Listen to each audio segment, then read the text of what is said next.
even if you're a big, boring business, right?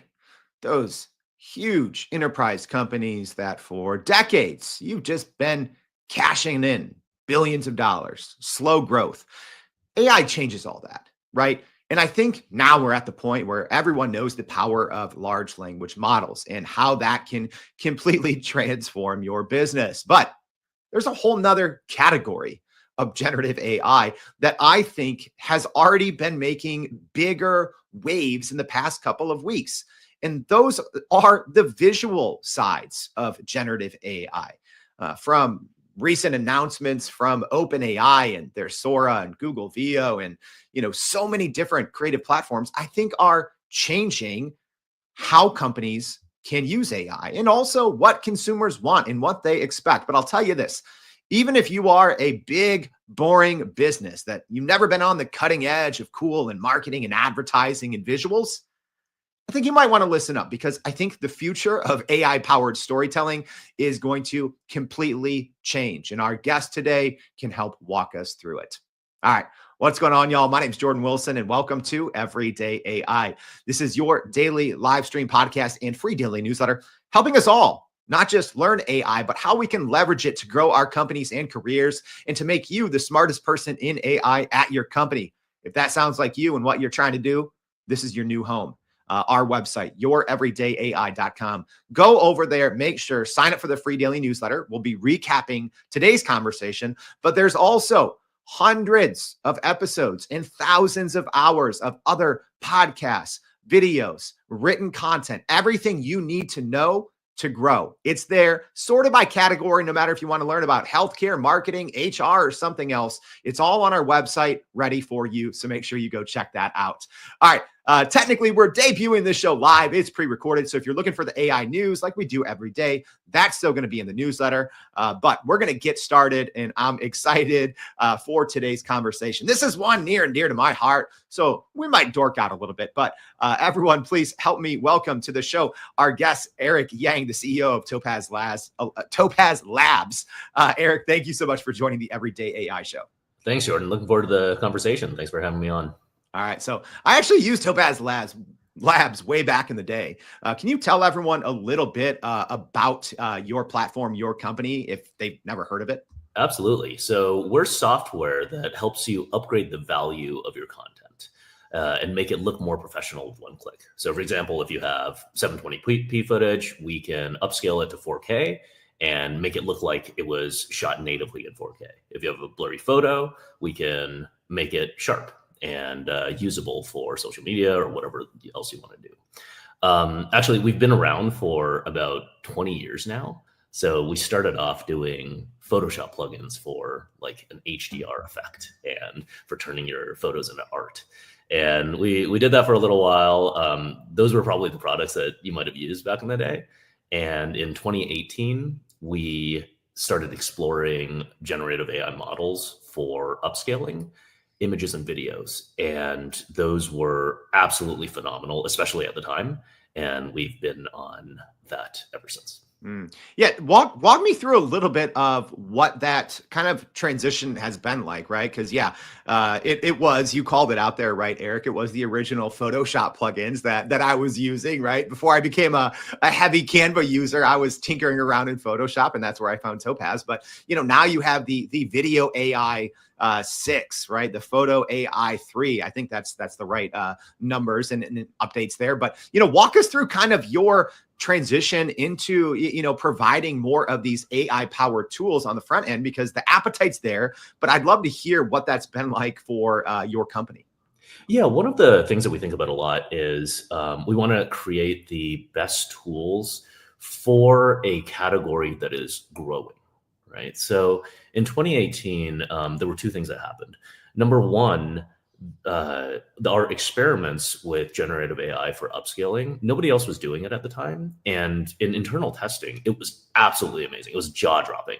Actually, the first version that we released, it was really buggy and it was really slow because GPUs at the time weren't that optimized.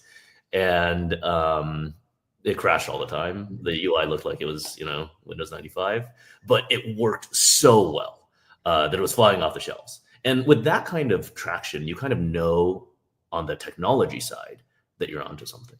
Mm. And the second thing is the amount of content back then was, and content creators was massively increasing as well. You have all these platforms that you can get a lot more visibility by generating good content and with good stories, and therefore the value of upgrading content also started to grow. So with those two things, we sort of decided to make a transition into focusing on this fully. Mm. So let's fast forward to the end there. So I started off the show on a little ramble rant about how I think even big boring businesses that maybe haven't always been on the creative cutting edge, they haven't been big companies that think that they should be out there putting visuals. How does today's technology change what businesses can actually do and accomplish without having a huge creative team? Yeah. So today is the early days of what I think will be a pretty exciting revolution in content. So if you fast forward, let's say 3 to 5 years, I think we'll be in a world where any story or any concept that you have in your mind that you want to be able to tell to people will be extremely low friction and easy for you to tell. We'll be in a world that any story you have in your mind, you'll be able to put into a video and just describe it using words, visuals, storyboards, whatever, and not require a creative team in order to create a amazing, professional looking, true to life video for you to use in your business. And where the barrier to entry there will be the quality of your storytelling rather than the quality of your technical video production skills. Right. And I don't think we're 100% of the way there yet, but there are still things right now that you can do, especially on the image side, I would say, that are production ready. So I do want to dig into that a little bit more, but first I want to attack this from another angle, right? Topaz has millions of users. What have you seen your customers leaning into the most recently, right? Like that's something I always like to ask, right? Like I had the head of AI at Canva and I'm like, what's the data telling you? What are users building in terms of creativity? What are you seeing with usage on even your own platforms, right? Because I think a lot of times it's, companies like Topaz where it's the younger, more creative teams that are using this and really on the cutting edge. Where are you seeing this leading right now, at least even within your own platform? Yeah. I guess this is one counterintuitive thing to bring up on an AI podcast, actually. It's no AI, right? Yeah. So I think one of the biggest use cases of AI right now is to, to supplement the real world, right? It's not actually to create completely new things from scratch. I think that's where a lot of the focus gets put because that's the coolest thing that AI can do right now. Given noise or given absolutely nothing, you can generate something that looks amazing from scratch, right? That's like super cool. But the most useful use cases that we've seen and the ones that people pay for are they have some content that they like, but maybe it's not professional enough or high quality enough in some way. And that's actually where the dollars are right now, is being able to maybe change something about it so that it removes a barrier for them to be able to use in production, or like upscale it to 4K so that they can charge more for it and things like that. So I would say right now, at least, the biggest business use cases are combining the real world with AI tools. That's a good point. And this is something, I think I brought up maybe 3 or 4 months ago that I think that we're already seeing, whether we know it or not, AI generated photo and video all over the place, right? Like I think early iterations, you could obviously tell, right? Like 9 months ago, you can tell. But today, yeah, I think big creative teams, they're uploading, their current video and it's like, oh, we have a gap here. right? And instead of having to go reshoot something, there's tools now, great AI tools that can extend that video by 3 seconds, or to grab a still out of a finished shot and to be able to take another angle at it, or to create some a little piece of B-roll. Do you see that already happening? Are we already seeing AI powered video on actual shows, and maybe we all just don't know it? Currently, at least from what I've seen, we haven't really seen much generated video in production, like on TV or Netflix or anything like that. I don't know for a fact, but there's been no indications in like the people that we've talked to anyway. I think one really interesting use case of generative AI so far is actually generating ideas. So you don't really need super high fidelity, true to life, high resolution content if you're creating different ideas or brainstorming for a show, or creating storyboards for a show. So you can use AI, and people do use AI a lot to do that and generate ideas for themselves and lower the cost of production that way.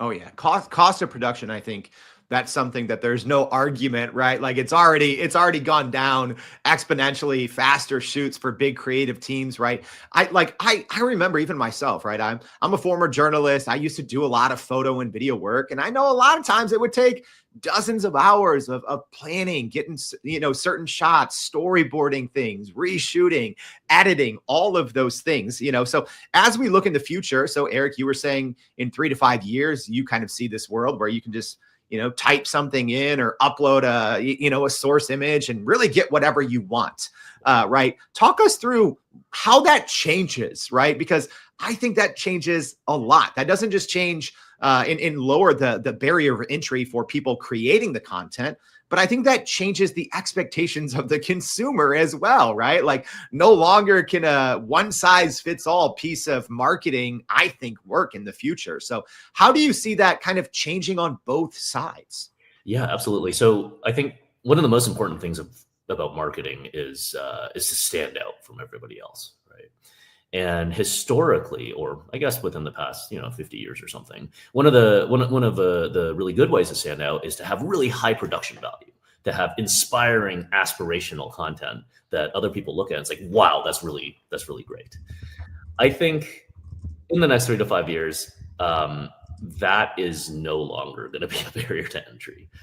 Everybody, me, you, everybody listening to this is going to be able to produce the most professional and realistic content that anybody can create just based on the stories in your mind. So then you got to think about, okay, what is the differentiating factor then? And I think the differentiating factor will be the quality of the stories, the creativity of the content that you're actually putting out. Which is, I think, a great thing to happen to the world, because that's the value of communication, and that's the value of content. So I think that'll probably be the biggest change, where the best stories will eventually win, rather than just the being able to hire a production team and actors in order to tell your story.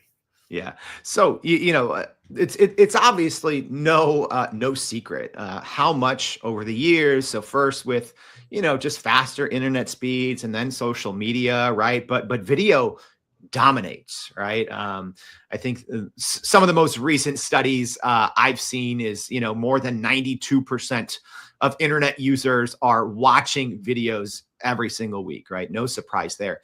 But even for yourself, can you talk about your own experience? I always like learning from the people who are building these companies. How even have your kind of habits changed or consumption changed, with the rise of video and all of these creative AI tools? How has it changed for you personally, and both what you're consuming and maybe what you're creating? Yeah, for sure. I think for me personally, I'm trying to learn golf right now, right? Hey, same. I'm terrible too. I'm really, really bad. But I historically I've always learned using books. And so I actually bought a golf book to try to learn from it. It's like a 50-year-old book or something. And it was pretty good. But I think the biggest impact, of course, has been watching random videos from creators on YouTube that are actually way more useful than this book that somebody took years to write. And I think that's a pretty big change that has been brought about by the democratization of content that on YouTube, and that's actually super useful to me and my golf. But I think in the future that'll be compounded even 1,000 times, Mm. right? So as the barrier of entry gets lower and lower, that's just gonna get more and more stronger. Mm. So speaking of the future and that barrier, what should companies be looking at, right? So, obviously I see like, people falling in three buckets, like those that haven't done creative visual storytelling well, those that have done, and then everyone else in between. So how do all of these new tools, these new features, these new generative AI breakthroughs, right? How should these companies and decision makers listening to this very show, how should they be preparing, right, their next year's marketing plan, their advertising, their communications, right? Because things happen so freaking fast, right? How can companies, plan ahead and actually take advantage and grow with all these AI advancements? Yeah, at the end of the day, AI is a better tool. So I think the way that I see it is any company has growth goals, and a lot of that revolves around obviously distribution. Whatever part of your distribution strategy revolves around content creation and getting your story out, that's where you really need to look at AI to see whether it can make you more efficient or even make things possible that weren't previously possible. Mm. Um, I think actually the storyboarding part and being able to work with real visuals as you're creating the stories in your mind has been a big way that we've seen even current technology be able to help substantially and lower the cost of production. I think in the next couple of years you'll be able to produce final content or final videos, especially, very easily as well. Yeah. And there's obviously those huge no-brainer upsides, right? Like Eric, you keep bringing up storyboarding, which I think is one of the best and easiest use cases, right? Because in the end, I think there's still this piece of authenticity that I think we sometimes just glaze over, right? Because we get so excited about, the AI future of storytelling and all of these tools. So how can you still balance that authenticity, that human in the loop, that, human appealing to other humans? How can companies balance that when it's so freaking easy to just go in there and, go into these AI systems? And I get right now, a good eye can still detect that they're AI generated, but probably not much longer. So how do you balance that authenticity? Yeah, that's a great question. So this has actually happened before, right? So back in the day with film photography, you can change the exposure and dodge and burn it a little bit, and but it would still look like the photo. So basically, photos were very believable Mhm. kinds of things, a record of history, right? After digital photography, a couple of things happened. Number one, actually, the barrier to entry of photography became way lower, and a lot more photographers started coming around. Number two, though, with Photoshop, all of a sudden you couldn't believe what's on the page Yeah. anymore, right? You can literally have anything um, be depicted in a photo. And I think through some combination of society adjusting and people's expectations adjusting and social norms, we still view photos with a healthy degree of skepticism, but some degree of trust as well. Mm. And I think a similar thing will happen with a AI generated content Mm. future where a lot of it depends on the context, and it also depends on the content, the stories themselves. So just like with big technological innovations in the past, people will adapt to the realities of an AI generated content future. Mhm. And I'm personally pretty excited to see how it goes. Yeah, and I'm glad you brought up the classic example of photography going from film to digital, and then through the Photoshop eras, right? Where Photoshop became a verb, and people were always like, "Oh, that's photoshopped," or "That's not real, that's photoshopped," right? But I think society had this nice 10 to 15 year period where they could adjust their expectations, right? Where it wasn't just like overnight, every single thing everywhere was photoshopped. But sometimes I feel that this is where we're at with AI, right? Like society isn't going to have 10 to 15 years, right, to adjust to AI images and AI videos, because they're starting to, really, I mean, you have AI companies like Runway, right, signing deals with major film studios like Lionsgate, right? So it's inevitable that it's already happening, and it is happening, and it's going to continue. So how do we as a society, right, how do we have to go through that Photoshop moment to see what's real, what's fake, and are there any dangers to too much of our future storytelling being driven by AI? It's hard to predict. Yeah, I mean, there's definitely risks, I think. I think one of the interesting things that will happen in a future where there's 1,000 times more AI generated content, actually the value of real content, the ones that you actually go out with a video camera or your iPhone and shoot, it actually disproportionately goes higher, the value, because there's going to be less of it in relation to everything else. So I think I don't personally, I don't necessarily believe in a technological barrier to being able to tell, like watermarking a real piece of footage or something like that. But I think societally, we will value content that we trust is actual recording of reality more than AI generated images. I think if I were to make a prediction, I think society will see AI generated content more as an illustration of a concept, as like a sort of like an art kind of thing. Whereas we will still place heavy emphasis on recording reality through actual videos and images, similar to how we do right now with images. Yeah, no, that's a good point. And it's something that, I think in all the hoopla and hype, we sometimes just, skip over, right? Like reality and authenticity and believability, right? I think those are important things that we reflect on and talk about, because as a society, yeah, things are moving very quickly.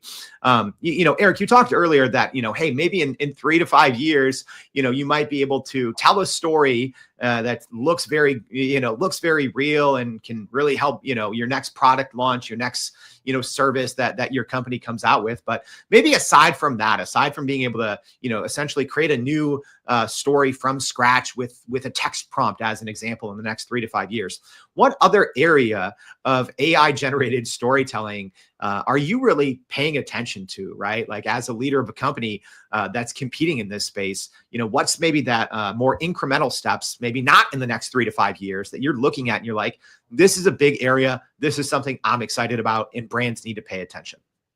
Yeah, I think getting a little bit more into the steps required to achieve that. One of the biggest issues right now is, I guess we can call it believability, or it's very easy to tell whether a piece of content is AI generated to the naked eye or realistic.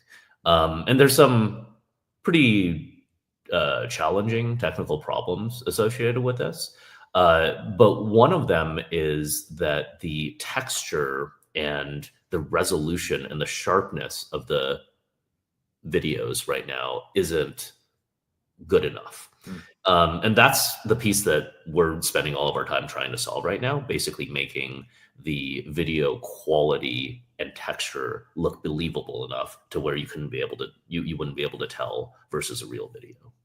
Yeah, that makes sense. Yeah, I think we're getting there though, right? Like, I mean, what do you see for that? Is that another couple months, couple quarters, couple years still, right? Like I follow this maybe way too closely, so I think sometimes I'm too deep in the rabbit hole. But how long do you say until something like that happens? Probably in 3 years. Okay, there we go. Right at that 3 to 5 year 3 to 5 year timeline. Yeah. Nice. We have something in the very early stages right now that can, for example, take one of your old 30-year-old video clips that you can barely see any detail in there, and restore it to HD that is obviously it still has some issues. You can't. It's not like you shot it with your iPhone today, but it's believable enough to where you would absolutely want to use it and send it to your grandma or something like that. Yeah, Um, that's and that's huge. right That's now. so cool. In 3 years, it's gonna be way better than it is right now. Yeah, that's so cool. And I think that's another one of those overlooked areas, right? Everyone just wants to, make 1,000 new videos for whatever. But yeah, what about our memories that we've already created, but maybe don't look very good, or don't are missing those details, the smile on grandma's face or whatever. That's an interesting another use case for AI powered storytelling. Yeah, absolutely. I mean, at the end of the day, it's all about humans, right? AI isn't going to consume content. So it's at the end of the day, it's all about people creating content for other people to consume. And the key part of that is the stories. Mm.